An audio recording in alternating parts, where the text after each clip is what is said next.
Estamos con los Wambras que van a grabar el día de hoy Boom Bap Killaz. Estamos con mi pana Ratcher.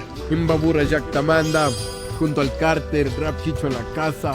Hoy día vamos a grabar un buen video. Ajá. Ya, estamos listos. Exacto, se suelta. Aquí estamos con mi pana DRK.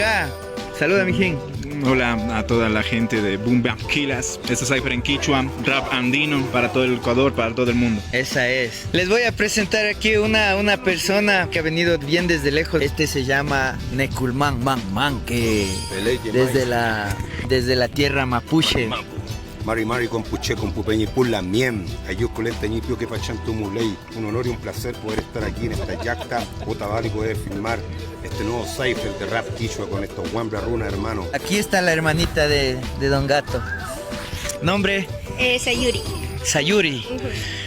Ya, ¿y qué te parece haber crecido tanto y ya aparecer en uno de esos videos que aparecía tu hermano? Qué buena oportunidad, me siento muy alegre, muy afortunada y a darle con todo. El día de hoy estamos aquí en el Parque Acuático Araque. Vamos a practicar un poquito el show y de ahí ya nos vamos a subir el barco pirata, nos están auspiciando de aquí. Imbabura Yactamanda, Apamun, Chi, Mushuduna Yuyaita. Hipamani misti pachay pikarin richarir, kakunanga yachakushka kichwa manda kaparinga. Kumre kuluwahin, Wilsalehin,